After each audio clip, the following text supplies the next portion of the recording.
Hey guys, what's up? It's Michael with Troop. Networking is awesome. Meeting people is awesome. I love it. I've been doing it for years. You're heading down that path right now. And in the beginning, meeting people is of the utmost importance. But as you develop that network and build your community, staying top of mind with that community becomes the number one priority. And I've got 7 ways that I stay in touch with my community every single day. I'm going to share it with you. I want to make sure to give you a little bit of background on why that matters and how I came to the numbers that I came to, because I think it does matter to understand the strategy and the technique behind it. So the primary reason behind this action is that you need to stay top of mind with your community. Simple fact. You need to know what's going on in their lives, what's going on with their businesses, if there's any changes or challenges they have, people they need to meet, right? These are all touch points, things that are very critical for you to develop your reputation as a great networker, but also to show that you're an ally and that you're constantly looking out for them. That's going to really generate a lot of top of mind awareness for you.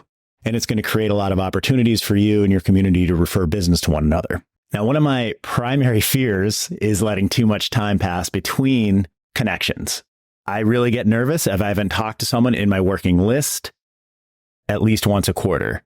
I think a quarter is a great length of time. It's not too much. It's not too little. It gives you the opportunity to touch base with quite a few people over the course of the year, maintain those relationships, and have a huge amount of resources that you can cross-refer and cross-introduce within your community. So let's just take a second to talk about what a working list is. So in your CRM, in your community, there are different levels of people. They're all very important, but some of them are more referable by you, right? Your clients need them more often. Other members of your working list need them more often. People who are outside your working list are still amazing, but they may be serving clients that are very large or very small versus what you're doing, or they're just focused on other industries where it's not typical that you're going to need to make introductions to them or for them. They're still important, but they're not a member of the working list. So what I'm going to share in just a second here is the math behind figuring out how many members of your working list you need to reach out to every single day to maintain this quarterly connection. I'll apologize in advance for the math, but sometimes in sales you need basic arithmetic. So here's how it goes. Take the total number of people in your working list, divide that by 3, take the answer to that math problem, divide it by 4, take the answer to that, and divide it by 5. That's the number of people that you need to reach out to every single day in order to touch everybody within a quarter. I highly recommend that you use time blocking for this on your calendar. Set a daily recurring event for the next 2 to 3 years and just let it be there. This is what I do. It really helps me stay on track. I do allow myself to move this event around on my calendar as I have to. Obviously, other things may take priority within the day, but you definitely want to make sure that you're tackling this action every single day. The habit's going to become automatic after a while, and you'll miss it if you don't do it. You're going to start to enjoy the activity of reaching out to people you actually find interesting and care about, and they're going to reward you with great relationships. Every single day when I'm taking this action, I do one of 7 things to reach out and connect with that person. What I choose to do is just based on the person, based on how busy I am, what's going on in my business. But these will give you some ideas that really do work, and it's going to make this a lot easier for you if you have kind of a strategy or a set of actions that you can take. So number 1 is just reaching out and asking for a catch-up call, right? I use a template in my CRM. I do edit it sometimes, very simple. Hey man, it's been a while since we talked. I'd love to get together for a coffee or maybe a Zoom call. Do you have time here and here? If not, here's my scheduling link. Always offer times, always offer a schedule link, always ask to connect and catch up. People love it. Even if they're too busy to talk with you, they're going to appreciate seeing that email from you. So as I'm working through the list of people I want to reach out to that day, I do look at each person and I think about people I've met over the last couple of months and if they're relevant.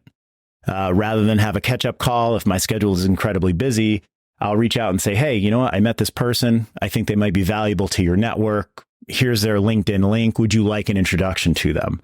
It's a very powerful way to reach out. It's very efficient because the actual introduction process only takes a few minutes, but it lets them know you're thinking of them, and that's going to inspire them to think of you back. Building webinars with partners is awesome fun. It's actually hugely beneficial to you and to that person. I don't do it very often. But as I'm looking through my list of people that I want to reach out to, I do think like, hey, is there a webinar here? Maybe there's a current events issue or something in the economy or something in business in general. And their core skill set would make an interesting topic possible for a webinar. And then when I'm going through my list of people I'm reaching out to, I am thinking, hey, is there content we can create together? It's one of the things that I love to do most. And I would encourage you to get into that habit. We'll probably do a video on how to put a webinar together later on down the road. But for right now, keep it in mind. You really can't do it wrong. Put together a webinar. You can keep it loose. It doesn't need to be long. Invite everybody who's relevant to the content. You might only get 7 or 8 people, but you end up having an awesome conversation. And it's a great way to stay in touch with your community. Now, along the same lines as the webinar, I do often invite people to networking events. So in my networking travels, I obviously have my networking groups that I'm a member of. I'm hosting my own events, but I meet people who run groups or host events. And if it's relevant, I will invite them to an event that I'm going to attend. I like doing this for a couple of reasons. One, it's touch point. We get together actually in person, but then I actually get to show up to somebody else's event with a great relevant guest. Everybody appreciates that. I do advise you to reach out to the organizer and make sure it's okay to invite people. Sometimes it isn't. You want to make sure before you just roll up with someone new. On days when time is tight, I may not be able to have a conversation or maybe my schedule is really full. I don't want to commit to a phone call or a coffee. I will definitely go to my connections LinkedIn page and see what kind of content they've been posting. If there's something really relevant there, something I can comment on well, that is my action. What I'll recommend to you is if you do comment on somebody's LinkedIn post, make it a good one. You know, I've talked to some people in the LinkedIn space and they recommend comments at least 20 words or longer. If the post is fresh, you know, a few hours or a day, that actually will juice the post a bit. And your connection may not know the value of that long comment, but it will actually help them get a little bit more visibility to the post. Reserved for my closest connections. You know, I have people, yes, we're business connections. That's terrific.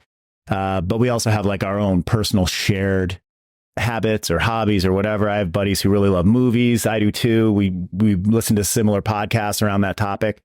So if there's people in my working list and they're on the list for that day and we're pretty close, maybe they've been to my house for cookouts or vice versa, I'll literally just text them and be like, hey, dude, what's up? You know, it's completely okay to do that. In fact, it's recommended. I wouldn't do that with everybody because I don't think you may not want everyone in your text all the time. But for people that you really like and maybe you have a more personal connection with, I think just texting them or getting on their social media, Instagram, TikTok, whatever they're into, just reach out, check in, see how they're doing. There's nothing wrong with that. I think it's fun. And it definitely brings people closer to you once you get into their sort of more personal social media space.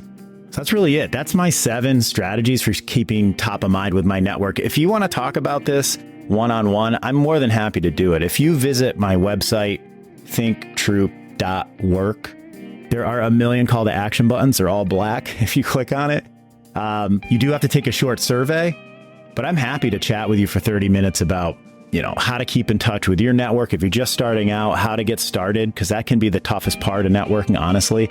And I'm happy to guide you down that path. If you found value in this, please drop a comment. Let me know. That's super valuable. Like and subscribe, obviously, really helps move the needle for this channel. I appreciate you taking time to watch today. Get out there and do some networking.